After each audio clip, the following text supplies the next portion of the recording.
What's going on, everybody? It's your boy Thing Goes back again for another video. You already know I'm gonna be talking about Invincible yet again, and oh my fucking gosh, bruh, Invincible episode 7 was so live. I would say, in my opinion, it was probably the best episode of the season so far. Just so much happened, and so much unexpected things happened, because what they did was, although similar to every other episode, they had a lot of comic book material inside the episode. They had a lot of original scenes and ooh, like stuff that they did. Oh damn. Well, this right here, come on, focus in, baby. Gas, man. That's why I'm coughing so much. But anyway, yeah, like I was saying, episode 7 of Invincible was so fucking good, bruh. Like, the way that they put in all this new material, this original material that felt like it was necessary and needed, even though we didn't even knew that we wanted it. Like, they spoiled us in this episode. They gave us so much stuff, and it was so good. And it made sense. It's like, bro, they just flooded us. Like, this episode felt like damn near a season finale, and it's not even a season finale. The next episode is going to be the season finale, but it was just such an epic episode. Okay, so hold on, let me take a breath. Wait, let me recap, bro.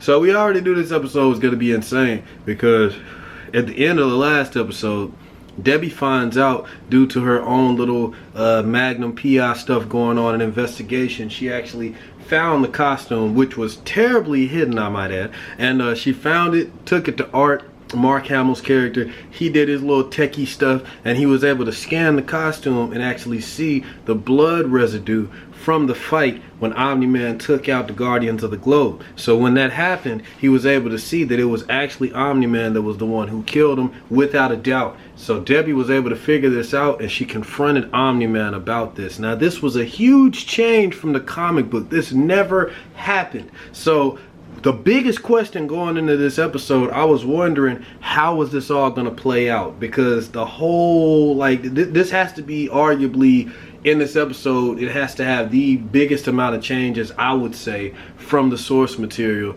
and it makes it so much better because of it. Like, this is like, bruh, this is an example. This is what it's all about.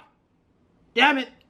But this is an example of how you get, like, how you change shit from the comic and just make it so much better, instead of, like, as opposed to Walking Dead, where you just flood it with stuff that's unnecessary and it hurts the overall narrative because of it. So, you know what I'm saying? Like, this episode was just excellent. It was just excellent.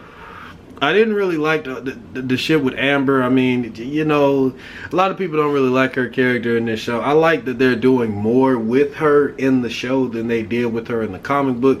But I get why they made her break up with Invincible. I guess, you know, I kind of forgot exactly how it went down in the comic book. I think Invincible just kind of went off into the woods with Eve and started sucking face with her, and then they just like, fuck Amber. Like, but yeah, I'm pretty sure this is what's going to eventually lead into Invincible and Eve starting their relationship down the line, because he actually goes to her when he gets dumped by Amber. He's confused about being a hero. You know, he's simping super hard, bruh.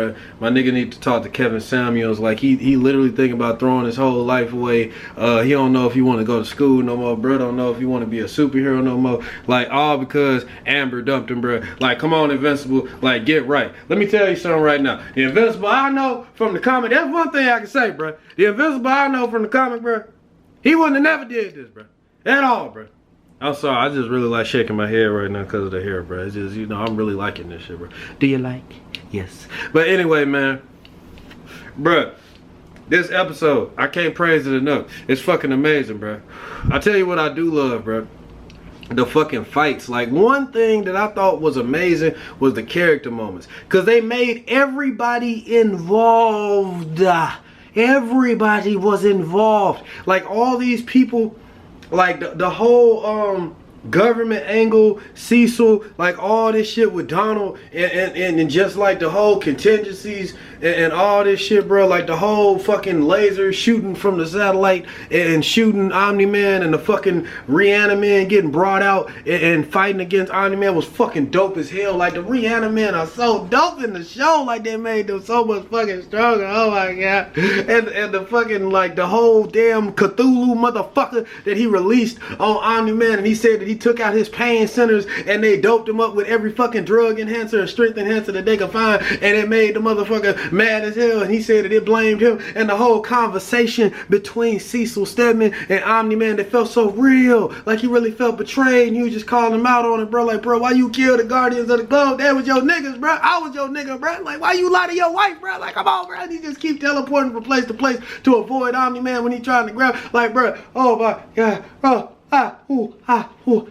Breathe, bruh. It's so good. Oh, bruh, it was like, I'm telling you, bruh.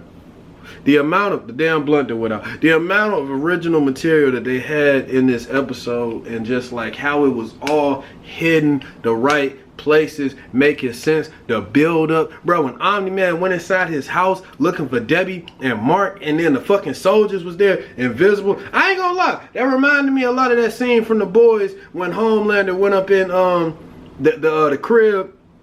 He went up in the house where he was at with his son, and then the soldiers was up in there instead, and he wiped them out. You know what I'm saying? Kind of reminded me of that. Only we got to see more in this fight, bro. He pushed one of the soldiers so hard over the counter in his kitchen that the top half of his body just kept going, and the bottom half just stayed like on the damn, like, bro. It was so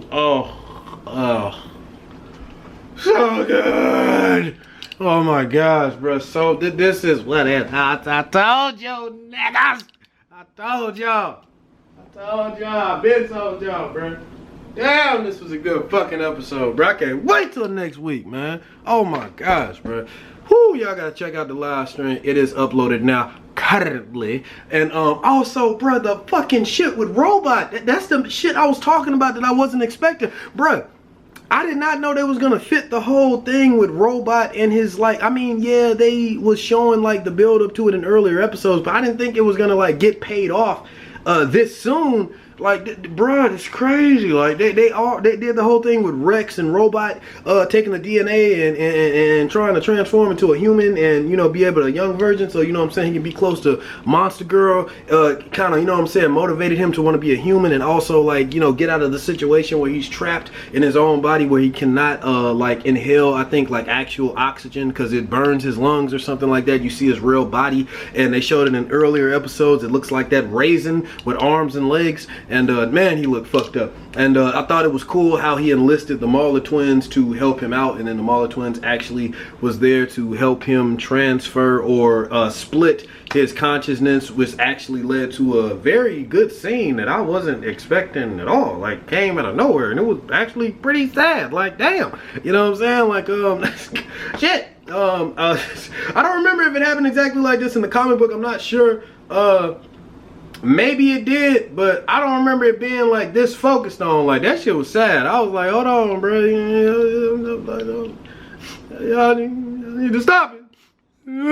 You know what I'm saying? That shit was kind of, you know what I'm saying? And then even the Marla twins was like, damn, bro, this shit kind of fucked up. They like, we already know, bro. We do this shit every day, bro. You know, like, it was a good scene that immediately led to a fight right afterwards. Robot ain't got no chill. He like, now that y'all got what y'all want, y'all got to go back to prison. That shit was funny as fuck. But, you know, due to all the crazy shit that was going on with Omni-Man, Cecil immediately called the Guardians of the Globe to, you know what I'm saying, an immediate, you know, level like 1200 alert or whatever the fuck to go back to base. So he had to dip. You did see this cool Robot transformation though that he got. Like, Robot don't be playing no games, bro. He got this neural link that he got inserted in the back of his neck, like kind of like on some Dr. Octavius shit, and he can control his robots just like with thought. And he was sending like drones at the Marla twins, and then he like put together this huge mech. Like, Robot don't be playing no games, bro. Like, bruh's a savage, and I love his character so far and how they doing it. Like, yeah, bruh's amazing. I really love it. Zachary Quinto,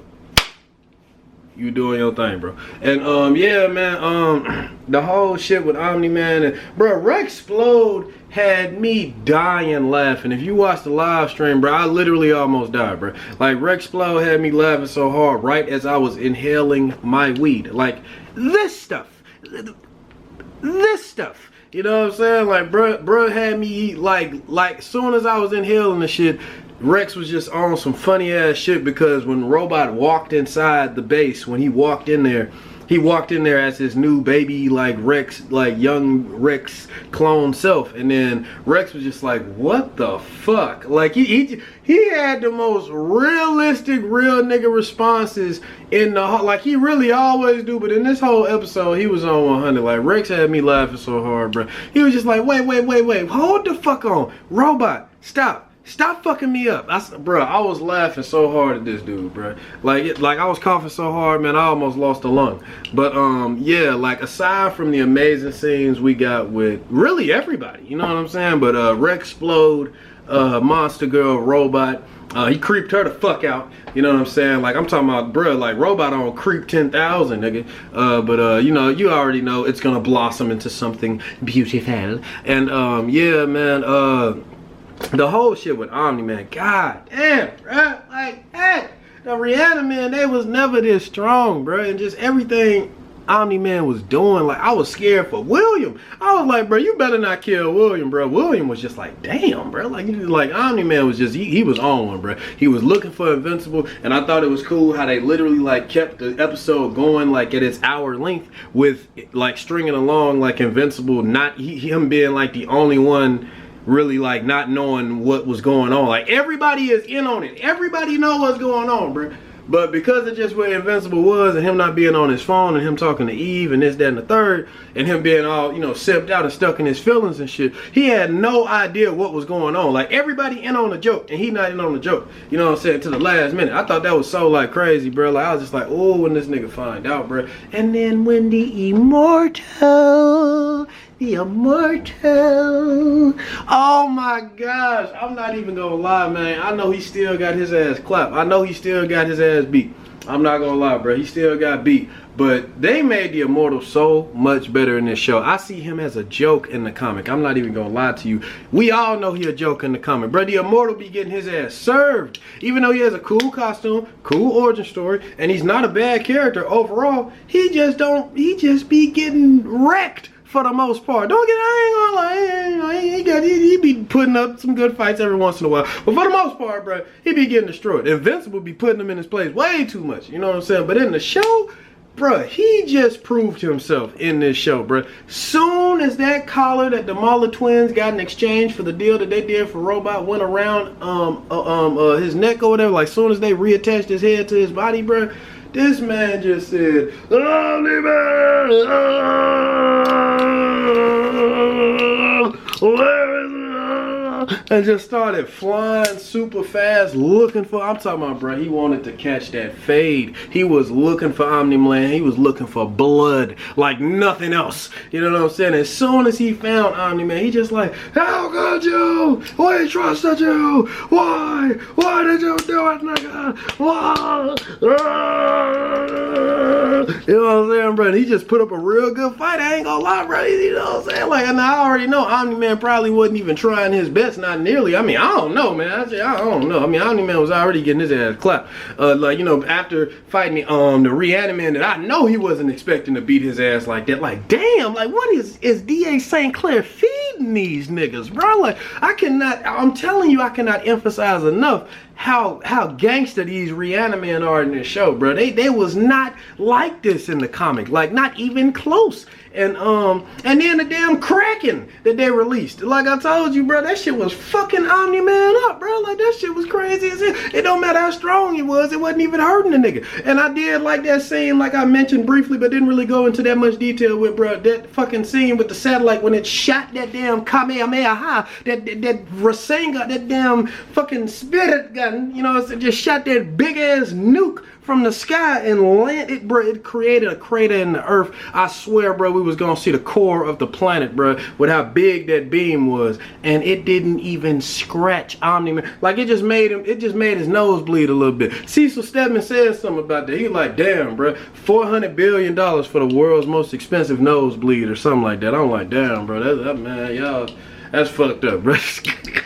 Like, Omni-Man is OP as hell. He fucking shit up. But even he was getting fucked up a little bit in this episode, bro. That's what I'm saying. Like, this whole episode was intense. It was crazy. It was so much drama. It was so much thing going on emotionally. So much action. Like, it was hitting all points, bro. All points. It was firing on all cylinders, bro. It was killing it, man. Like, damn. And then once it had the iconic scene up in there. Once he got done punching through the Immortal and just said fuck all this, and then you know, said punch right through his stomach and shit like that, the Immortal ended up trying to gouge his eyes out, bro. You can tell that shit hurt Omni-Man, so he went ahead and just cut that nigga in half. Don't worry, Immortal, he's still not dead. He gonna come back, especially since he ain't decapitated him, you know what I'm saying? But yeah, he gonna come back. And yeah, bro, as soon as he did that, Invincible literally was right there and watched his dad do it, and he just in shock. And that's another thing, bro. Not only was Invincible watching it, everybody was watching it. Everybody had news helicopters up there and everything. That's what made it so much more live. It did happen like this in the comic book, but I think they only saw the fight between Mark and his father. I didn't think like they didn't see all this added stuff. You know what I'm saying? So that's just damn. Like, that shit was just crazy as hell, bro. Like, woo, it was crazy. Cause I remember it was a news reporter saying that it was a fight going on up in the clouds. She was in the comic book. She was like, the Immortal took him up in the clouds, and you know what I'm saying. But they couldn't really see it yet. There wasn't no helicopters in there. I don't think they saw when Omni-Man killed the Immortal, but live, like they saw that shit in the show. And Invincible was just like, Dad. And then you got to see the classic line, bro, when he just flew up to Mark and just said, son, we need to talk. And then just cut to black and the comics, I mean, the credits came up. And it's like, what's so crazy about it, bro, it's like you didn't even see no after credit scene because you didn't need one. The next episode, that's it. That's what we getting. I mean, of course we getting season 2. We better get a fucking season 2, goddamn. But I'm just saying, like, as far as this storyline, it's gonna get wrapped up in the next episode. And it ended so perfectly. Like, damn, bro. Like, what the fuck? I wish I could just generate the feeling inside myself of people that really don't know anything about Invincible, that's truly watching this for the first time, and see what they felt like. Because even for a person like me who knows the comic and is a super fan, this shit blew me away. And I wasn't expecting half the shit that happened. Like, I was amazed, bro. This was an amazing episode. I absolutely love it. Let me know what you guys think. And also, RIP to the nigga Donald. Shout out to Donald, bruh. Bruh is a real one. He went out like a G. I know in the comic book he like an android, so I know they might find some way to bring him back or whatever. I don't know how, but that scene with him where he went up against Omni-Man, he did a little backflip over the table, shot him in his face when he was talking shit about how he like always been Cecil lapdog and all that. Like, he went out like a G, bruh. You know, RIP to Donald, man. And damn, like, this whole episode was amazing. 10 out of 10. Cannot wait to the next episode, bro. This episode gonna get a hell fucking yes from me, bro. You already know you need to watch Invincible if you haven't already. Hit like, hit dislike, share, comment, subscribe. You already know, man. I really appreciate and love all my subscribers that helped me reach 400 subs, man. We on the road to 1,000. You know what I'm saying? And we're gonna keep going up from there. I really love and appreciate all the support, bro. I thank all of you guys, man. You already know what time it is. Hit the link to the Discord as well if you want to join Invincible Disciples and keep the discussion going. And yeah, man, you already know we're gonna be here for the finale. Got a lot more videos in the works that's gonna be dropping in between, like before Friday. But yeah, bro, I can't fucking wait, man. Let's keep the conversation going. Let's talk about it. Hope you're having a good day, night, wherever you are. And until next time, guys, peace.